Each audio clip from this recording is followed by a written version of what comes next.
Are we live? Are we live? Yes, we are live. Hey, everybody, welcome back again. I got a chance to do another interview with a person that I admire, a military leader. Her name is Miss Ebony Calhoun. And so what we're going to do today is talk to her about various things regarding her career as a public affairs specialist in the military. So I hope you all enjoy today's episode. So let's go into it.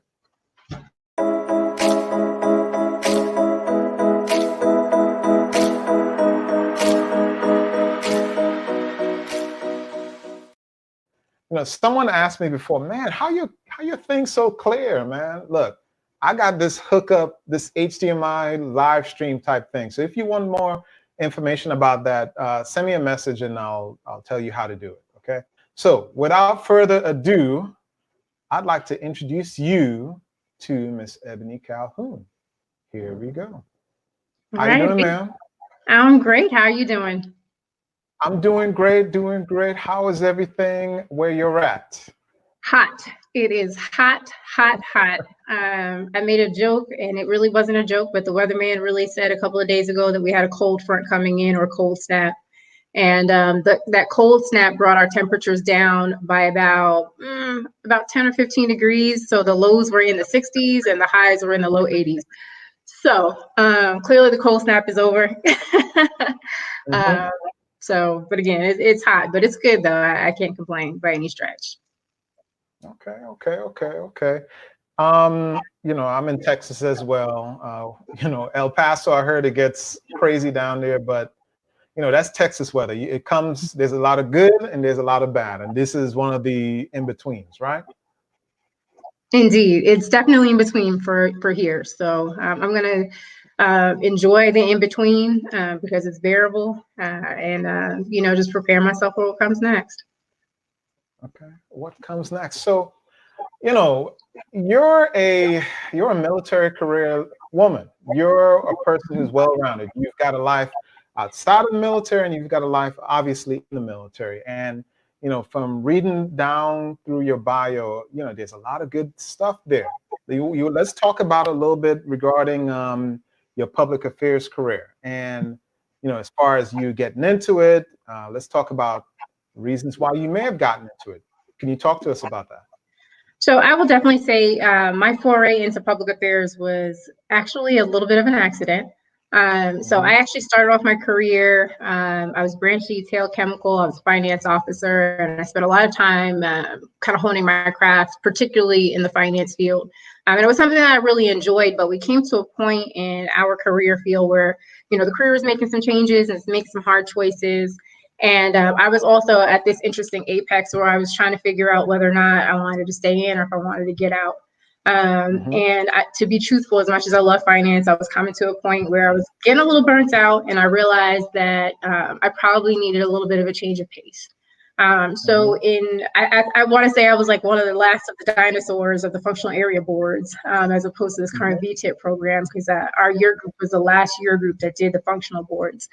And in doing so, I had to pick 3 branches for me to be considered. And I took foreign area officer is one, public affairs officer is another one, and then going into force management as my third. And to be truthful, foreign area officer was something that I knew was interesting to me because of my background as far as education was concerned.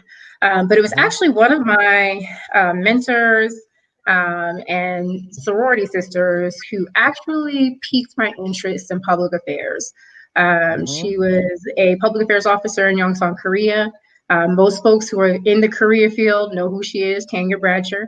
And just watching her and how she did business and how much she enjoyed what she did actually inspired me to go, okay, well, I don't really know a lot about this branch, but it looks like something I might be good at doing. And so I put it down as my second choice, and the boards went through, and, I got the results, and here I am now, 7, 8, 9 years later, almost, as a public affairs officer. And to be truthful, even though it was an accidental, push into the field, something that I didn't plan, I would venture to tell you that it was one of the best things I could have done for myself at that time. And, looking back, I wouldn't take any of it back for the world. So that was kind of how I got into the field. And I would just definitely say that I think it's been the variety of opportunity within the field. That's what's kept me there. That's kept my interest, and has really given me opportunities to see myself grow and shape myself as an officer and as a leader in ways that I never could have imagined. So that's my story. I heard I hear you. It sounds wonderful. Now, I heard you said you had, your background, education, finance, etc. Let's go back even before that. What even got you into education and finance? Is it growing up where you grew up? Is it the schools that you went to? Is it the people that you associate yourself with? Well, I would tell you, so economics, political science, and the whole education field. My mother was an educator. So, I've always been interested in learning and teaching, just for the simple fact that, she was one of the first people who helped to shape my consciousness as an adult. And so, I definitely picked a lot of that up from her. But the politics and economics piece, it was really just one of those types of things where, as I started, when I first went into high school, I knew I was going to be a doctor. And then I took biology. And then I realized that was not the place for me. So I took a few years to just kind of sit and just kind of understand myself and not be pressured into choosing a calling. And I literally did everything. I followed, did dance as long as I could do dance. And I took all kinds of music classes. I took government classes and history classes. And what I found was that I really enjoyed the government history, economics, and type classes. That really hit my sensibility. So when I went to college, that was what I decided to focus on. And I would tell you that it was, again, one of the smartest things I could have done for myself, because when it all comes down to it, I went to where it is that my heart, my passion, and my interest lie. And that made it easier to kind of get through and go to class. Now, let's just be clear. I was a college student who had the same problems as every other college student. So I struggled in a lot of different places, to include ROTC. But when it all comes down to it, hindsight being 2020, and looking at where my career has taken me based off of those educational interests, I think that it was, that struggle was necessary in order for me to become the person I am today, and to be the leader I am today, and to become the officer that I am today. So you spoke about people that you admired, mentorship, etc. What was she your? Did you officially go and ask for mentorship from her, or was it a volunteer thing, or was it just kind of like a natural symbiotic sort of thing?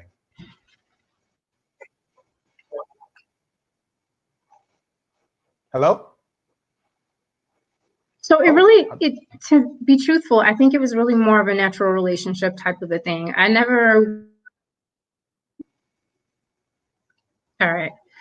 So I think it's more of a natural relationship type thing, because in that case, there was never really an official, hey, ma'am, can you be my mentor type of a thing. But I knew that if I had questions that I could pick up the phone, or I could send an email and I could ask. And even to this day, there have been times where there have been months, weeks, almost years of gap, and then something will pop up and I'll go, hey, you know what, I need to figure this out. And I'll shoot an email on email or a messenger and say, hey, Tanya, can I ask you a question, ma'am? What are your thoughts on this? And so that's how that relationship went. So when I say the word mentor, it was really the fact that she always made herself available when the questions had to be asked.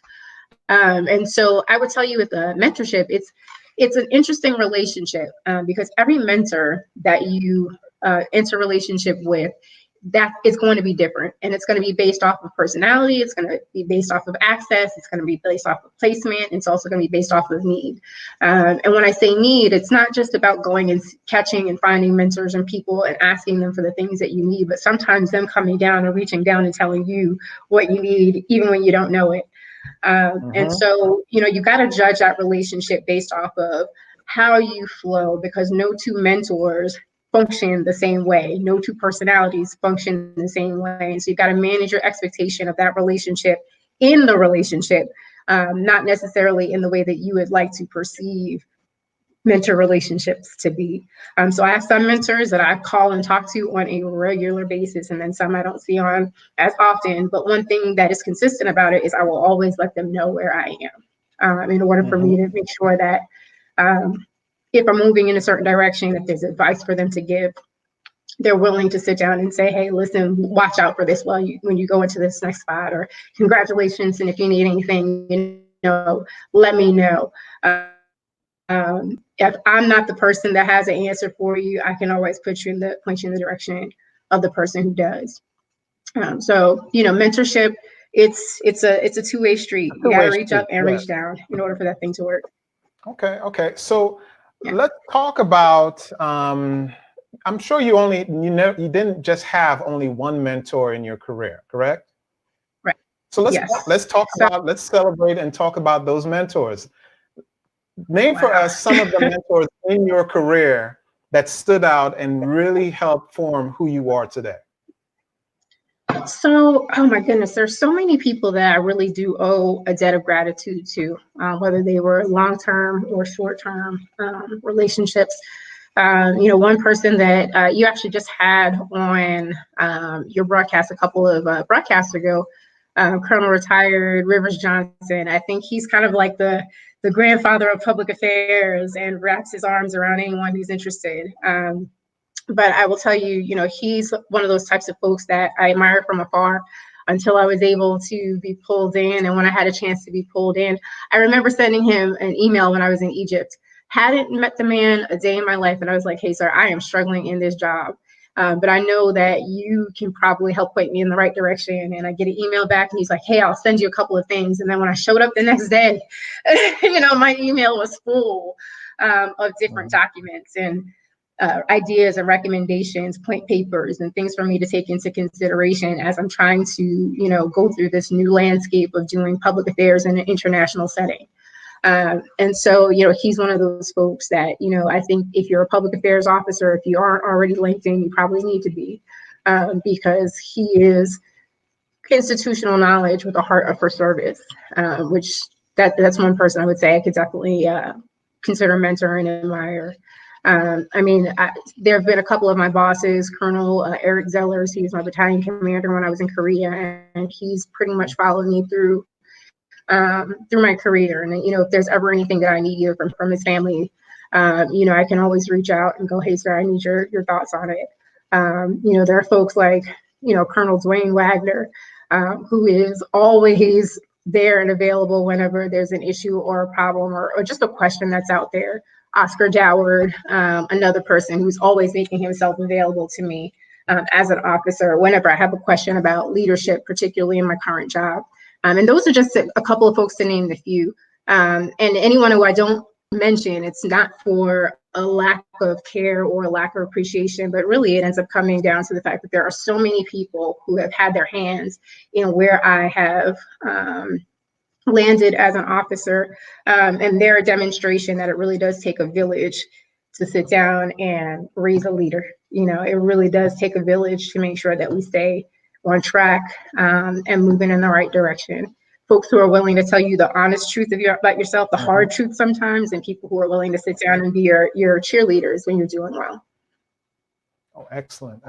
So, we've spoken about mentorship. We've spoken about what kind of got you into the field, but let's actually talk about the public affairs field itself. What exactly is public affairs in the Army, and why do I need it? What is it all about? So public affairs in the Army, it's interesting. One of the things I remember a boss telling me is that I don't need a publicist. I need someone to help me manage how I engage our different stakeholders. And in that end, what he was basically saying is that, we're not here to make someone famous. If you want to be a publicist and you want to make someone famous, there are plenty of opportunities there. But as a public affairs officer, your job is to help to protect the brand of the United States Army, whether that's for a specific senior leader or if that's for an organization.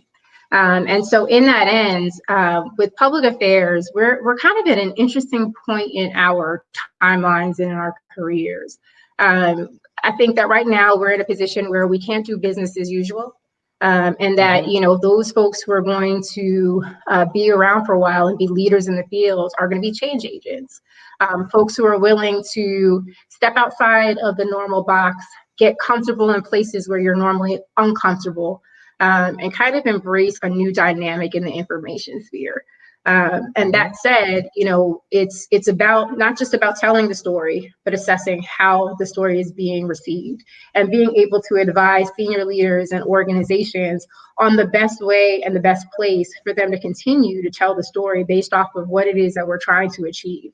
To me, I think that we're important because we help to shape an environment. And when I say we shape the environment, what we're starting to realize and we're starting to see, and if we didn't realize it before, we're definitely seeing it now, particularly in this current pandemic, how you communicate, what you communicate, and making sure that the audio and the visual match, and it is intended to achieve a certain effect. So it makes all the difference. If you're not able to, you know, kind of sit down and get on on a planner circle to help develop and shape an environment, make space for leaders to be able to make decisions and to operate, then you're probably, I won't say you're on the wrong side, but you definitely in a position where you are being proactive versus being a reactive PA. And those are, you know, I mean, granted, it doesn't matter how good you think you are, you're still going to be at a point where you have to react to things because the environment, the stakeholders have a vote, right? And that vote may change everything that it is that you decided to put forward into the atmosphere as you're trying to shape the narrative and shape the environment. But at the end of the day, you know, there is a tremendous difference between being on the offense turn defense versus being always on the defense and then getting a couple of good wins.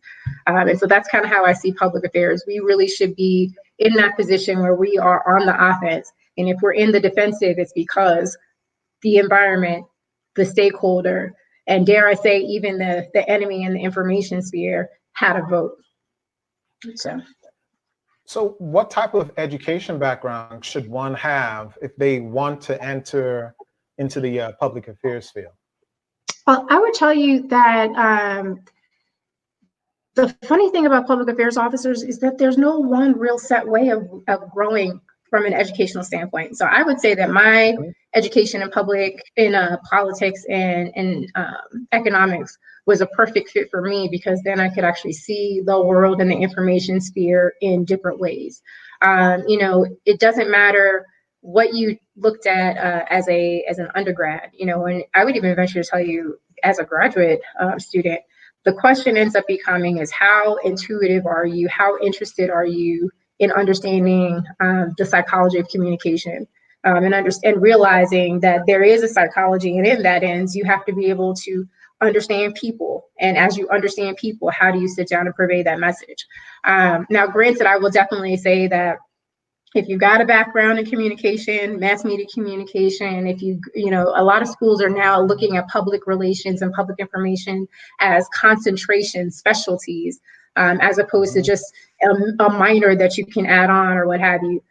Those degrees are valuable as well. And I would venture to tell you that even if you don't decide to have a degree in strategic communications, you definitely want to get a certificate, or, you know, you definitely want to at least study. Because if you don't understand, again, that psychology of information, you'll be effective, but you become more effective when you kind of break it down further than just the surface level. So I would tell you that's definitely a thing. I mean, clearly the United States Army and Department of Defense, they want you to go to PAQC, which right now they're kind of revamping a lot of that curriculum to make us think a little bit more like strategic communicators as opposed to just tacticians in the field. And I think that the curriculum before was good, but I think the curriculum as they're going forward will be great. But, you know, it's really a matter of, you know, being smart at what you're smart at, being interested in what you're interested in, making sure that you understand the psychology of communication, and then that you apply all of those passions along with, because you can be as educated as the next person. You can have a PhD PhD and still not necessarily have the passion. And really the passion is the thing that's going to propel you forward in the field, and definitely, posture you to be a change agent, as we just discussed. So we've got some comments coming in. Let's go ahead and share some of the comments. We've got someone said they're following. Thank you, follower. And we've got another Facebook user said, Lieutenant Colonel Calhoun is a great mentor and an absolute go-getter. So happy to see her share the wealth of knowledge she has on this forum. I am quite sure, judging from the many eyes that we have right now that's reacting and looking at the work, that people are really appreciating what you're talking about. But let's talk about some of, we got the gist of what public affairs is all about. Let's talk about some of the struggles that one may endure during their journey as a public affairs specialist and how they overcome those struggles. I'm pretty sure you've run into some yourself. So let's talk about it. Yeah, so no career is ever without their struggles. It's never without their hard times. I would say that I've been incredibly blessed to work with folks who really understood what it is that PAOs do, and not only understood, but also were willing to coach me as a public affairs officer to become stronger in my craft. But one of the things I would definitely say, it took me a little bit of time to understand this, and this is something that I really hope that all public affairs officers, aspiring officers, and NCOs take into consideration, is that we have to understand operations. It is not enough to just be a technically smart person. If you want to be a leader in the field, you absolutely have to be smart technically. But it doesn't matter how smart you are technically if you can't speak to people in the way that they receive information. And if you can't operate in their sphere the way they operate. We often push back on that because we're like, listen, if I wanted to be this, that, and the other, then I would have stayed in my basic branch or field. Well, part of the reason why the Army puts us in a basic branch or field is to teach us how the Army operates and then take that knowledge base and bring it back into the public affairs arena and allow us to have the ability to understand what commanders and leaders and operators want to know and what's important to them, how to operate in their space, how to communicate those things to them, and then how to ensure that you are best positioning you and them in order for them to be able to maneuver in their space as comfortably as possible, helping to manage the perceptions in the field or in the sphere. And in that end, that goes back to what I was saying as well. One of the struggles that I had and I continue to have and PAOs have often is finding their seat at the table. And when we talk about this finding the seat at the table piece, we struggle enough just being able to sit in the update meetings, but to me, that's not the only seat that we need to be fighting for. We need to be in the plan space because plans is where we sit down and really have the ability to shape the operation. And shaping the operation doesn't happen after it becomes a plan and then you push it out and then they're like, hey, let's sprinkle some PAO on top of it. It starts when you are sitting in the room and you're thinking about what the commander is trying to achieve, what effect they're trying to achieve, and then you're assessing the vulnerabilities at the beginning so that you're not trying to mitigate the vulnerabilities in execution. And when I say that, it's going in and saying, okay, well, if you intend to achieve this, just take into consideration that this is the potential perception of what you're going to do based off of cultural cultural things, based off of what's out in the information environment, and thinking about things from that space, and being able to sit down and say, when in your running estimate, you're really identifying these are your vulnerabilities if you do this. These are your potential opportunities to help you be able to do that. And really, when it all comes down to it, you are purveying, you are relaying potential perception gaps that can affect the plan. And if you're doing that, then you're helping to develop strategy, right? And that's what we should be doing, is helping to develop the strategy so that the operation can actually execute. So you've got to fight for that space, and then you've also got to fight for your space at the table in the current updates, in the battle updates and what have you, because our job is not done once we help to develop the plan. Now our job goes into helping to execute the plan. And then in the execution, being an advisor, right? So there's something, it's different. Being a PAO and being able to take some great photos and write a story is great, but that doesn't make you an advisor. An advisor is sitting and watching the battle unfold, and they're assessing what's happening in the battle space, and in this case, in the information space, and being able to come back and say, hey, you know what? This is a good idea. We need to continue to do that. This is a bad idea. We probably don't need to continue to do that. And helping to make sure that we have the right resources in the right places at the right time. Because one thing that is a struggle for public affairs across the board is we are resource constrained. We're constrained as far as force structure is concerned. We're constrained as far as access is concerned. We're just a very resource constrained branch. So don't just go to work for the sake of going to work. Don't do work just for the sake of doing work. Come to work with the intent and purpose of ensuring that your constrained resources are properly placed in order for you to be able to assist the organization achieve their desired effect. You're going to win some and you're going to lose some. Some commanders are going to want to hear it, and some commanders and staff are not.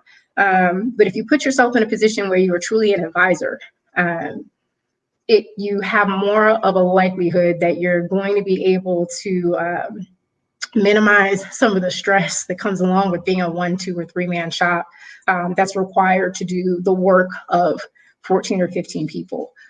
So those are some of the challenges and some of the lessons I learned out of some of those challenges. And again, some of the things that people were, kind of pushed, and they're like, hey, listen, I know that you're in the midst of this fight, but this is what you got to understand. And I will tell you that I've won some great challenge or, great battles, if you will, taking all of those things into consideration and account.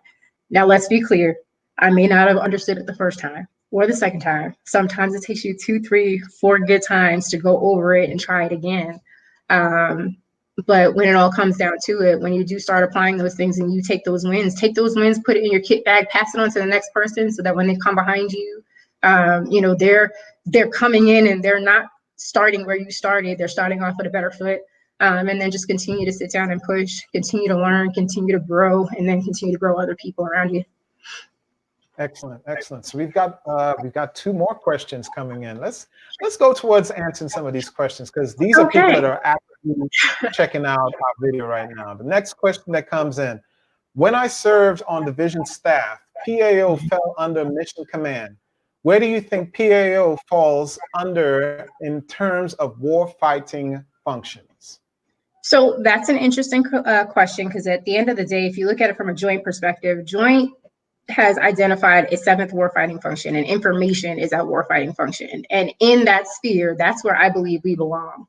And when you sit down and you kind of look at it from a mission command perspective, really mission command is a philosophy as opposed to, an actual construct, or at least that's where we're trying to move back towards, is it being a philosophy versus a construct. I, as a PAO, have never sat under any other directorate except for public affairs. So public affairs was its own directorate. Public affairs was its own staff function. There's advantages and disadvantages to that.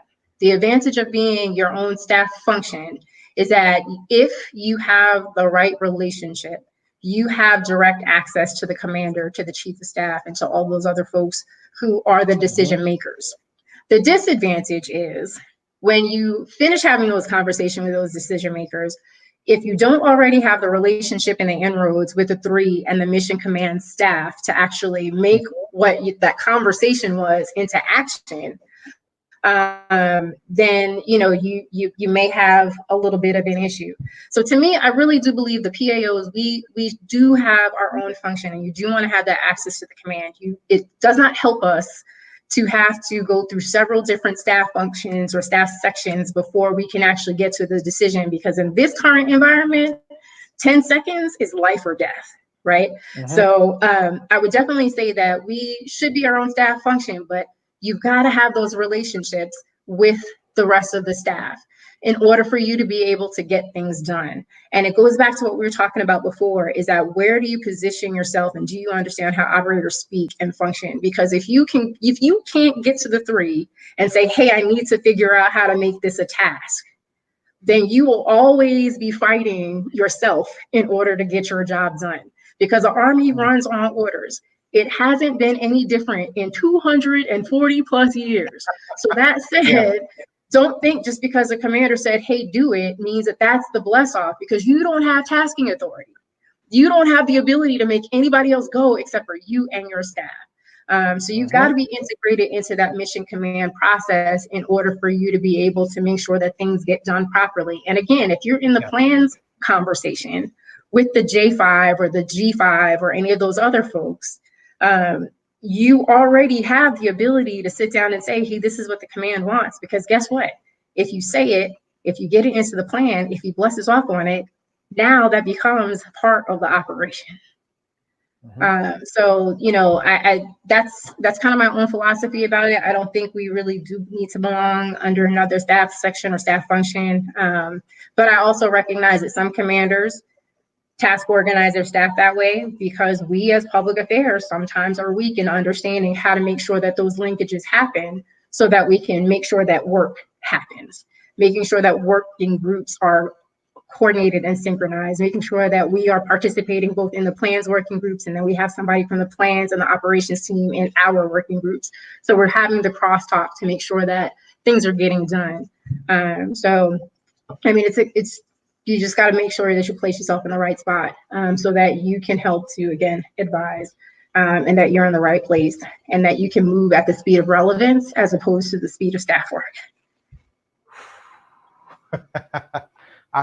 Thank you. Thank you for that answer. Thank you for that question, by the way. Let's see. We got 3 more questions coming in. They're coming in hot now. They're coming in hot. Question. In these COVID times, how can PAOs integrate themselves to help commanders at the operational / tactical level?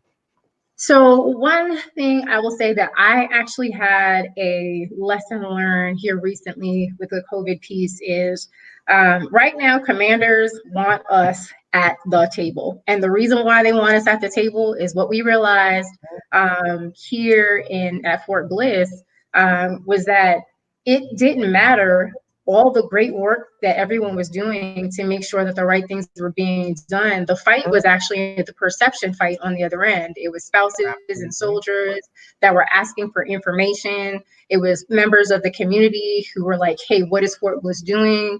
And so while I am not the Fort Bliss PAO, the division PAO is Rosie Poulos, who's an amazing human being, and her deputy, Lindsay Elder, 2 amazing officers. What the 3 of us ended up having to do was come together and start figuring out how, again, to place ourselves in the right spot.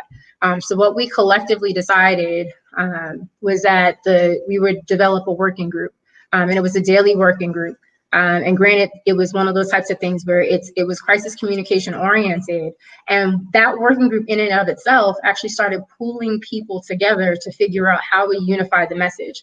Because that was another thing that we looked at and we were like, hey, this is not quite working out so well, because all of these PAOs who are doing great work, were doing amazing things, but you could find holes in the communication. And not because anybody didn't want to say the right things, but because we weren't necessarily working together to say the same thing together.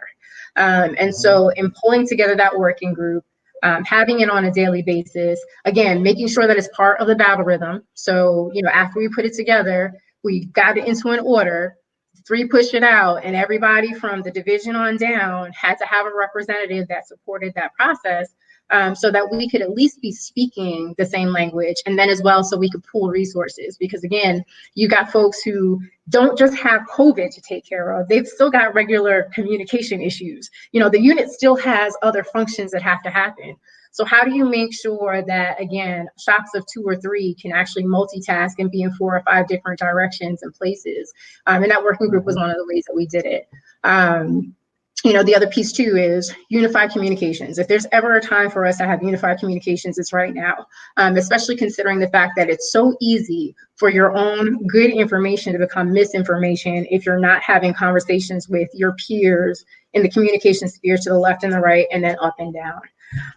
And so I think unified communications, doing working groups to pull those things together, that's how you best posture yourself to support commanders at all levels. And then as well, again, it goes back into those relationships. Who are you talking to besides other PAOs? And then the last piece is, again, going back to assessments. Just because we're doing the work doesn't mean that everybody else understands the outcomes of the work. Operators like outcomes. So you've got to come back and be able to say, maybe in the battle update brief or in a sit rep or something, knowing that how your command functions, what is your report back that says, this is what we've done, this is how we've helped to change perception, and this is where we have continued vulnerabilities in the sphere, so that we could sit down and keep turning this communication train and moving it forward at the speed of need, and like I said before, at the speed of relevance, because in this environment, it just changes so quickly. And you're literally living and dying in like 2 or 3 hour chunks. So in that ends, like you have to be as good at communicating your own value as you are teaching other people to communicate theirs. Okay. So we ended up getting 4 more questions. You don't mind answering these questions, right? I like questions. Keep them coming. All right, too easy, too easy. All right, let's go into the next question. The question is, what is the biggest piece of advice that you've learned from the former vice, now the Chief of Staff of the Army? Yes. So, okay. So yes, so I used to work for General McConville. And again, he was actually the one who told me I don't need a publicist. That was probably the best advice I had gotten from him, because that was actually my end brief with him. And he's like, I don't need a publicist. I'm a general. People who need to know who I am already know who I am. He's like, what I need to do is make sure that I'm communicating the Army's priorities, and in this case, the Chief of Staff's priorities, and the SEC Army's priorities to our stakeholders, to include our soldiers and service members. That was the best piece of advice I got from him, because it helped me to stay centered on my purpose. And in that end, my purpose was making sure that he was placed where he needed to be placed, not placing him everywhere that other people wanted him to be placed. So knowing, and the other thing that he said to me, and a couple other folks said as well, is that you got to know your boss. You got to know your boss, and you got to know your organization. If you don't understand those two things intimately, then you will always be fighting as a PAO. It is not about you. It's not about what you want to see in the atmosphere, but it's understanding who those people are and how they like to be positioned. So in this case, if you've got a vice chief of staff, well, the chief of staff of the Army is the lead. The vice is the person who supports. And in that end, you've got to figure out, yeah, I need you to go and be seen in media, but where? Where do I place you where what you have to say has bounce? And it just doesn't have bounce for today, but it has bounce for several days to weeks. Because as long as you have bounce for that amount of time, it gives you as a vice the ability to sit down and help give space between you and the folks who want information, and allow you to be able to help the Army staff make smart decisions and inform and advise the CSA, so that the field in general is taken care of. Understanding that and knowing my boss and realizing that I was not a publicist, that was amazing advice. And I would venture to tell you, as PAOs at any level, you are not a publicist. You protect the brand of the Army. Understand your boss and how they like to operate. Understand the priorities for your organization, and make sure that you understand how they nest with up and down. And those two things will carry you a long way, especially when it comes to becoming a trusted agent and developing a relationship of trust between you and the decision makers in your organization. Did we go into what has been your hardest career challenge? So no, we haven't talked about that. So I would tell you that I am actually in my hardest career challenge now. And I say that because right now I am the commander for the 24 T-PACE. And so for those who don't know what a T-PACE is, that is essentially the battalion level equivalent command for a public affairs officer. There's 6 in the Army, 1 in the active component, and then the rest of them are in the reserve, on the reserve side.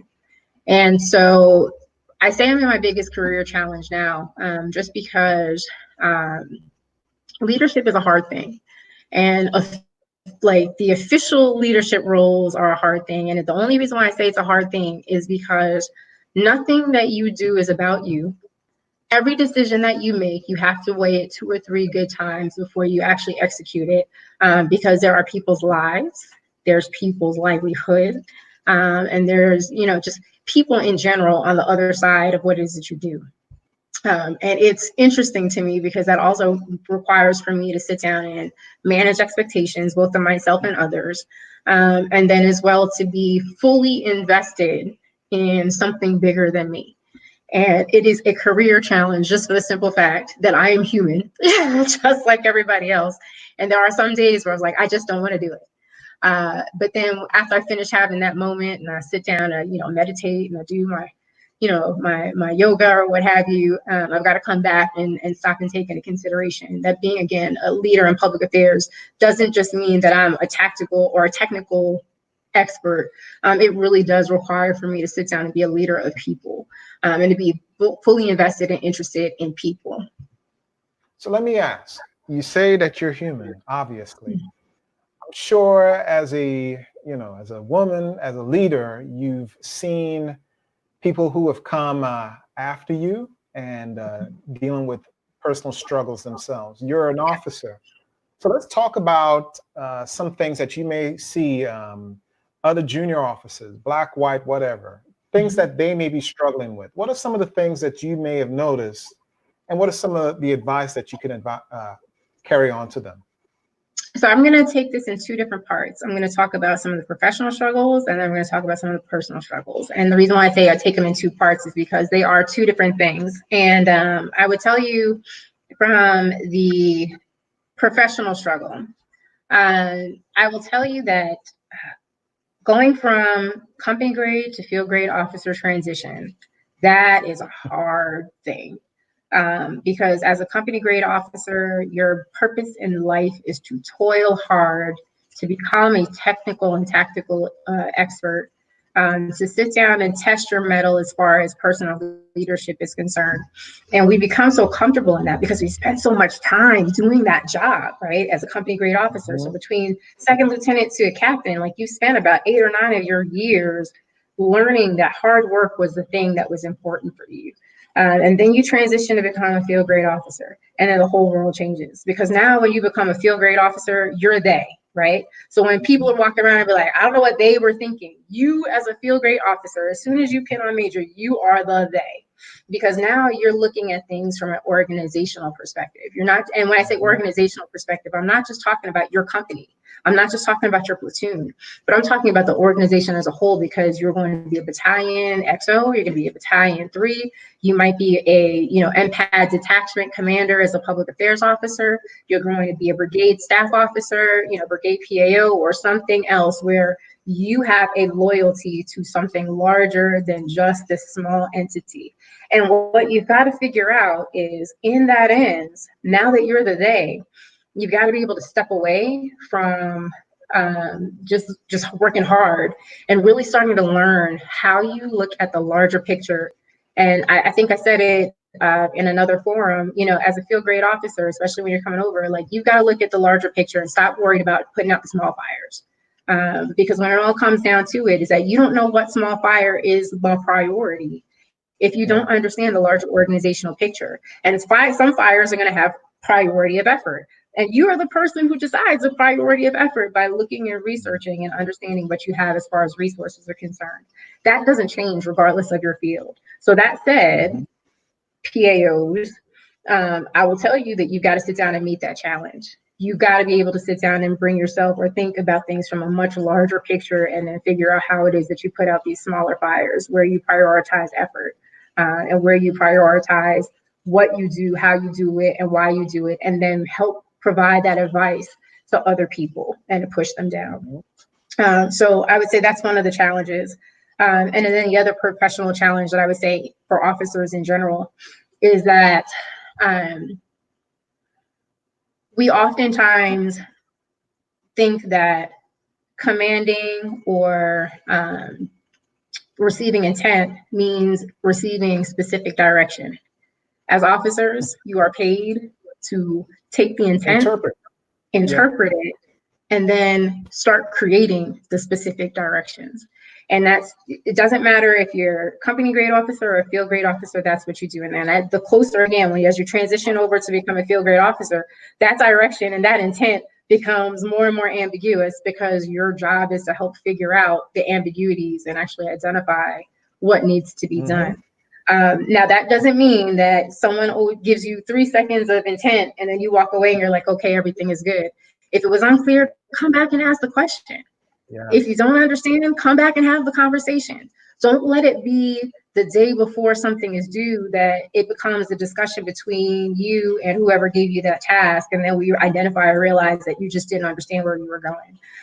You got to have the intestinal fortitude to come back and be able to say, I don't understand. But when you come back and say, I don't understand, you've got to be postured with questions that will help lead you and the person you're talking to help develop solutions and to help develop recommendations. And again, don't come into that conversation and think that you're gonna get all the solutions and you don't have to come up with recommendations. What you're probably gonna get is guidance and advice for you to go back and ponder and then develop those recommendations. So I would definitely say that oftentimes we let our egos and our lack of interest in being wrong put us in a position where we can be the most wrong because we didn't ask for clarifying guidance early enough for us to be able to turn the tide and make sure that we're moving things in the right direction. So stop wasting your energy, stop wasting your effort in trying to be right, and start putting your effort in trying to make sure that what you're doing is right. There's a difference. So those are the two I would say from a professional perspective. From a personal end, yeah, what I noticed, and I honestly can't say that I'm a genius at this, is that we have a hard time with balance. And the reason why we have such a hard time with balance is that organizations want so much from us, and there's only so many hours of the day. And so we sometimes have a hard time sitting down and making decisions to prioritize some of our personal things over our work stuff, because we all acknowledge and we're all conscientious enough to realize that, if you get a paycheck, you got to sit down and do the work in order for you to receive the paycheck. I would say that my best advice when it comes to the balance thing, this is probably the second best advice that I got from the chief of staff or the vice chief of staff, well, now the chief of staff, was that you got to figure out, you almost have to do a risk assessment when you start looking at the things that are going on in life, right? And so you've got some things that you might miss that really, if you miss it, is negligible, right? And that's whether it's work or personal. And then you've got some things that if you miss it, it's catastrophic. You've got to be able to sit down and go and look across the board and do that risk assessment of what's negligible versus catastrophic, and then be able to communicate those things to your leaders so that your leaders can be invested in helping you balance those things. If you're missing if you're missing your own wedding, that's probably a problem, because that's something that is a life-changing event that, you've got to put some effort and energy towards. Maybe that's one of those things where, if you've got a small training exercise that, a training that's going on, maybe the collective training event or even the individual training event isn't the priority right now if the wedding is a thing that has to happen. But you've got to be able to sit down and balance those things.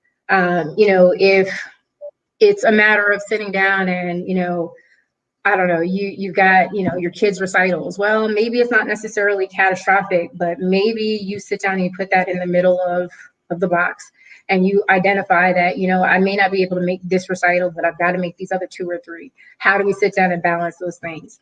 Balance is a thing we struggle with, and it's understanding what's the negligible versus the catastrophic risks in your personal or your professional field or, a sphere, in order for you to be able to sit down and achieve a certain level of balance. Because at the end of the day, in this job, in this profession, we're going to miss some things. You're just not going to make it to everything. And it's the same thing from the professional side of the house. Like sometimes there are just some things that are by far more important. You've got to figure them out. You've got to be able to articulate them both to your bosses and then as well to your family or the people who are important to you. So I'm still working on that balance thing. Anybody who knows me will probably tell you I'm not the best balanced at all times, but I will tell you I'm a lot better than I was about 2 or 3 good years ago, when I realized that if I don't maintain that level of balance, your body will stop you at some point. So, judging from some of the comments that I'm reading, someone said that you're definitely not the accepting of the status quo type of person. No. No. So, no, not at all. As a follow-up to that, someone also asked, how do you measure the matrices of things that need to be changed? So their question specifically, I'll read it verbatim. It says, how do you measure / metrics to track the changes in perception? So that is something that we struggle with across the board in public affairs. I mean, we are not the most adept at tracking perceptions, and it's not even just us, it's just in general, because perceptions are a hard thing because they're very squishy. It's very subjective. But one of the things, I remember when I was in Jordan, one of the things that we did as far as kind of tracking perceptions is that, we sat down and we, the only thing that we could really look at within the PA sphere is what was being said in the news. But then I started making friends with some other folks that a lot of people are like, oh, we don't talk to them because of public affairs. And I'm like, no, you probably should talk to them because they can look at some things that you can't, right?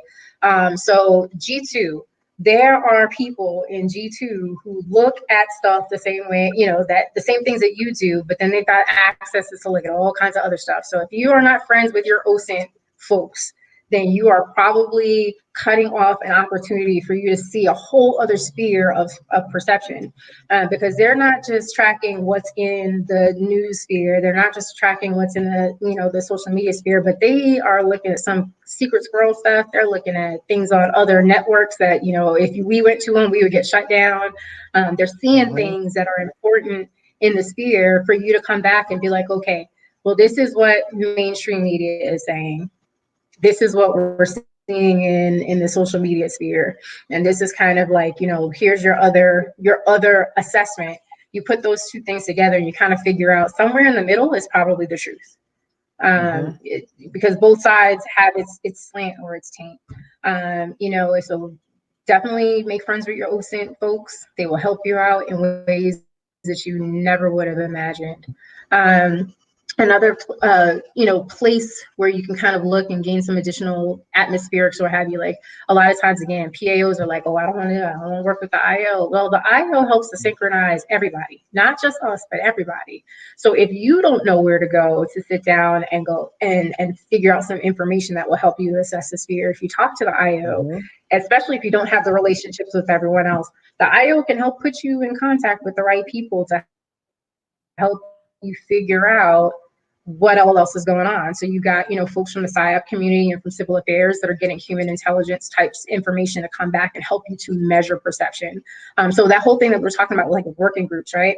One of the reasons why you want to have a communication synchronization is A, that we're saying the same things, but then B, we are identifying collectively what are the things that we want to sit down and evaluate. And then even though this might not necessarily be somebody's bailiwick, what they can do is at least sit down and say, well, this is what I've seen from this end or this sphere or this realm, in order for us to be able to sit down and figure out where, again, somewhere between your version of the truth and their version of the truth is probably the perception truth that we can sit down and say to the commander, hey, sir, ma'am, this is kind of where we need to go.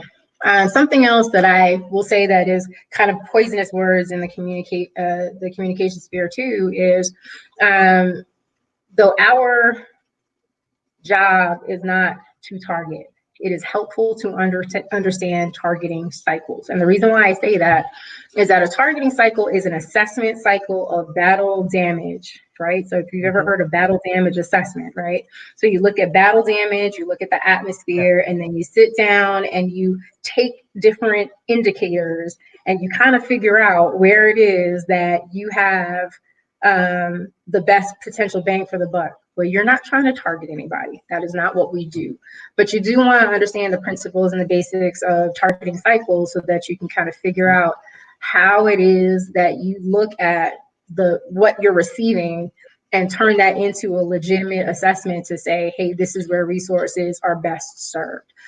So again, not getting comfortable with places where we're uncomfortable, not saying that we become, secret agents and what have you, but you definitely need to know other people who can help you figure out how to get it done, and how to sit down and be able to say, not with certainty, because nothing in perception is ever certain, but with a relative certainty, this is where I think we are probably best served.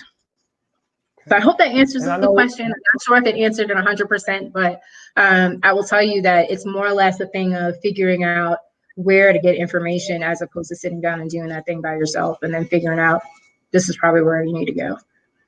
I think you answered the question amazingly. And I kind of want to, let's guide to kind of almost like the end of our discussion today.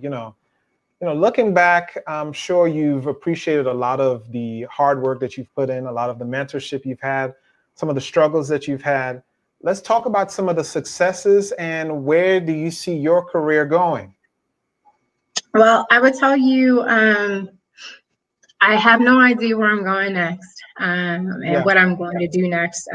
I will say that honestly, right now I'm in the job that I wanted the most. So I would say that that's a success. So while it is my greatest challenge, it's also, my greatest success, because while I do struggle some days with how best to lead PA professionals, I feel honored to have the opportunity to lead PA professionals in the manner that I've had a chance to do. So I would say, that honestly, this is my greatest success. And I would just say that whatever it is that I get the chance to do next, I'm just really hopeful and prayerful that I'll be able to have additional impact, not just on the field at large, but also to have an opportunity to have impact on people. Because I would say that's probably the thing I enjoy the most about what I'm doing right now. You can literally see people grow right in front of you, and you're like, that's amazing. The light bulb went on, and you're like, all right, well, that wasn't wasted time and effort. I'm glad I made that investment. I just hope that I have some continued impact on other people down the line. Well, I got to say, Ebony, you have served as a mentor of mine as well. When I was in Germany, I was in a situation there, and I was coming back home, and I got into the current public affairs field that I work for in the government. And you have served as a great mentor of mine, someone that I look up to, someone who I appreciate. Every time that she reaches out, hey, Otis, have you looked into this? Hey, Otis, check this out. This is something that I relish, and it's something that I appreciate. So I just want to say from the bottom of my heart, thank you for your mentorship, and thank you for coming on today. Well, I appreciate coming on, and it's really humbling and it's really special because like I've said to you before, and I'm going to say it publicly to everyone else, I'm really excited to see where you're going. One of the beautiful things about a mentorship relationship is that it's not intended for you to sit down and just give people great advice and to stand on your box. It's actually to watch them grow, and if you watch them grow and they surpass you as far as capacity is concerned, or you just see them running in a direction where you're like, hey, we had no idea that this is where you were going, but they're doing well, it's really awesome. And so I'm excited because I know we talked a lot, and I don't think either one of us ever saw this, but the fact that I have had a chance to sit down and talk with you on your platform makes me feel so much better about the things that it is that I've dropped into the atmosphere for you. So continue to do great and wonderful things. I am excited to see things happening for you. It is amazing to watch your passions turn into tangible, wonderful efforts. And so for those of you who aren't already linked in and connected with as a professional, you definitely should, because this man, he's going places. I'm trying to get to wherever I'm destined to go to. I mean, Ebony, do you want to share your points of contacts that people could reach out to you? and everything like that? Sure. So if you are in the Army and you're on the global, do not hesitate to reach out and send me a note. I am the only Ebony Calhoun on the global, so email me. And I promise, if you email me, it may take me a couple of minutes to get back to you, but I will always get back to you. If you're not able to do that, what I will say is definitely reach out to Otis if you're not in the U.S. Army. And what we'll do is we'll make sure that we make the connection over, Facebook and what have you, and then we can kind of talk some more about where it is that you are, because I am private, so unless you are connected with somebody I know, I'm probably not going to sit down and see your request. And not because I don't want to, but because I do kind of keep my social media a little small. So definitely get in contact with O, and we'll make the connections for sure. And I look forward to helping folks wherever they need help, and building a village and building bridges. Oh, man. Well, I appreciate you coming out, and hopefully you get a chance to come again in the future and talk, mentorship regarding public affairs. And, we're looking forward to that.